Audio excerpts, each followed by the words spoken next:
31 ને હવે 2 જ દિવસ બાકી છે, પરંતુ ગુજરાતમાં દારૂ આવવાનું હજુ સુધી ચાલુ જ છે. પરંતુ તેની સામે પોલીસ શું કાર્યવાહી કરી રહી છે એની ચર્ચા આ વિડીયોમાં. નમસ્કાર, હું છું ઉજ્જવલ અને આપ જોઈ રહ્યા છો નિર્ભય ન્યૂઝ.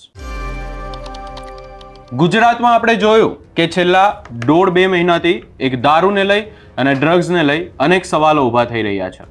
આ વાતને લઈ અને અનેક વિરોધ પણ કરવામાં આવી રહ્યા છે. તમામ પાર્ટીના આગેવાનો પણ સામે આવ્યા.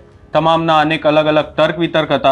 પરંતુ આ તમામ ચર્ચાઓની વચ્ચે પોલીસની કાર્યવાહીને લઈને સવાલો એવા ઊભા થયા, કારણ કે અનેક મહિલાઓ દ્વારા દારૂના અડ્ડાઓ છે તેની ઉપર જનતા રેડ પણ કરવામાં આવી અને લોકો દ્વારા પણ રેડ કરવામાં આવી.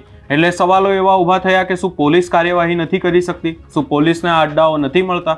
પરંતુ આ તમામ ચર્ચાઓની વચ્ચે જો વાત કરવામાં આવે ગુજરાતમાં જે દારૂની હેરાફેરી કરવામાં આવે છે અને સૌથી વધારે ગુજરાતમાં દારૂ ક્યાંથી આવે છે એની જો વાત કરવામાં આવે તો સૌપ્રથમ તો વાત કરવામાં આવી એક બનાસકાંઠાના બોર્ડરની. ત્યાંને લઈને પણ અનેક સવાલો ઊભા થયા.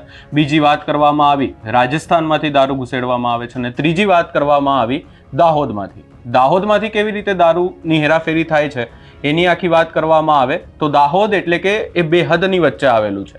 એક રાજસ્થાન અને બીજું મધ્યપ્રદેશની બોર્ડર. ત્યારે મધ્યપ્રદેશની બોર્ડરમાંથી જે દારૂ ઘુસેડવાનો પ્રયાસ કરતા હોય એ લોકો હવે ચેતી જજો, કારણ કે ગુજરાત પોલીસ અને જે ખાસ કરી અને દાહોદમાં હવે ખૂબ જ કડક ચેકિંગ ચાલુ થઈ ગઈ છે. 31ના પગલે જે દારૂની હેરાફેરી મધ્યપ્રદેશમાંથી થાય છે એને અટકાવવા માટે હવે દાહોદ પોલીસ એક્ટિવ થઈ છે. દાહોદ પોલીસની જો વાત કરવામાં આવે અને દાહોદમાં સૌથી વધારે જો દાહોદમાંથી મધ્યપ્રદેશમાંથી જો દાહોદમાં દારૂ આવતો હોય તો એ દારૂ આવે છે ગરબાડાની મીનાક્યાર બોર્ડર પરથી, જે મધ્યપ્રદેશ અને ગુજરાતમાં સૌથી વધારે મધ્યપ્રદેશમાંથી ગુજરાતમાં દારૂની હેરાફેરી કરવા માટેનો સ્થળ છે. ત્યાં કેવી રીતે ચેકિંગ થઈ રહી છે એના પર પણ નજર કરીએ.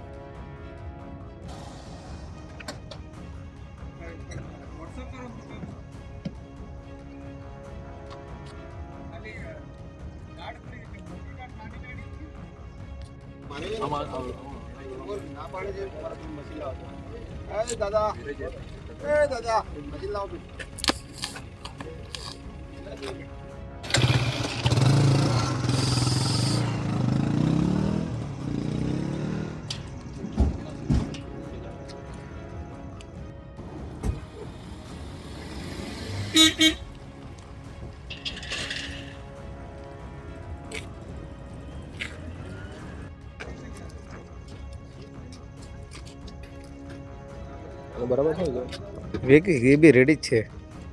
એમાં ઉતારે બંનેમાં ઉતાર લીધા વિડીયો તો ઉતારે.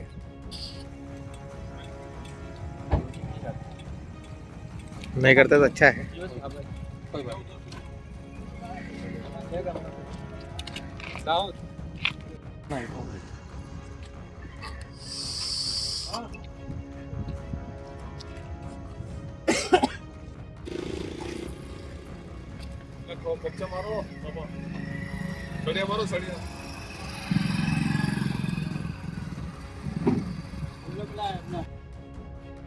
પોલીસ દ્વારા અહીંયા સઘન ચેકિંગ કરવામાં આવી રહી છે.